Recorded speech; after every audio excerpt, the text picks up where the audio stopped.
Assalamualaikum warahmatullahi wabarakatuh. Kembali lagi dengan Bapak. Bagaimana kabarnya hari ini?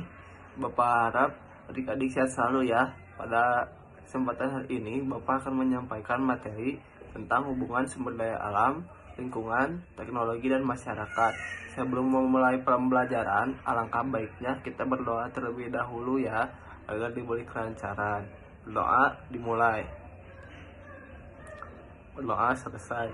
Nah, setelah berdoa, langsung saja kita mulai ya. Sebelumnya, apakah adik-adik di sini ada yang sudah tahu apa itu sumber daya alam? Betul sekali, sumber daya alam adalah kekayaan yang disediakan oleh alam atau segala sesuatu yang berasal dari alam. Macam-macam sumber daya alam, ada yang dapat diperbaharui dan tidak dapat diperbaharui. Sumber daya alam yang dapat diperbarui adalah sumber daya alam yang persediaannya di alam tidak akan habis.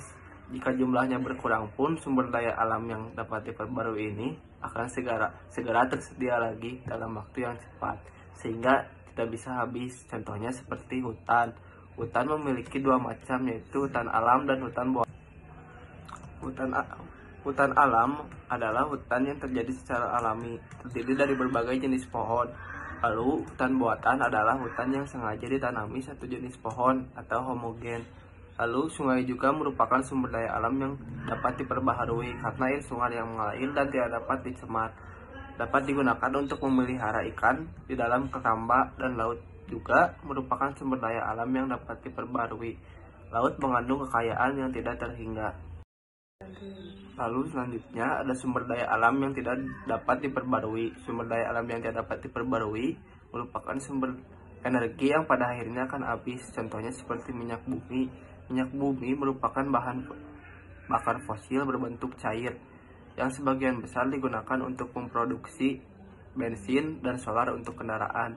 Bisa juga untuk pembuatan plastik. Sumber daya alam ini bisa ditemukan di bebatuan yang berada di bawah permukaan bumi dan dipompa keluar melalui sumur. Lalu, sumber daya alam dari hasil pertambangan, yaitu bahan-bahan mineral seperti logam yang didapat dari biji logam, misalnya biji logam aluminium atau bauksit, dan biji besi. Bahan alam lain hasil pertambangan, misalnya batu bara dan kapur. Batu bara kini dianjurkan digunakan sebagai pengganti minyak tanah karena sumber daya alam minyak bumi dikhawatirkan akan cepat habis. Selanjutnya, ada beberapa contoh pemanfaatan sumber daya alam di sekitar kita. Misalnya, pertama, sumber daya alam sungai. Sumber daya alam sungai dimanfaatkan untuk mengairi sawah dan menjadi sumber air di pemukiman. Lalu yang kedua, sumber daya alam hutan. Sumber daya alam hutan dimanfaatkan sebagai tempat tinggal flora fauna, menghasilkan oksigen, mencegah banjir, menghasilkan produk kayu. Yang ketiga, sumber daya alam minyak bumi. Sumber daya alam minyak bumi dimanfaatkan sebagai bahan bakar kendaraan. Yang keempat, sumber daya alam batu bara. Sumber daya alam batu bara dimanfaatkan sebagai bahan bakar pembangkit listrik. Lalu, adapun hasil teknologi dari berbagai sumber daya alam diantaranya yaitu yang pertama, minyak bumi diambil dengan cara pengeboran dari dalam tanah di daratan atau dasar laut, kemudian dipisahkan menjadi gas, bensin, minyak tanah, dan bahan bakar lainnya. Yang kedua, semen. Semen merupakan bahan bangunan yang diolah dari batu kapur atau batu alam ditambah tanah liat dan bahan lain yang diambil dari alam. Kaca diolah dari pasir yang mengandung bahan tertentu dengan nama kuarsa dan bahan lain seperti batu kapur.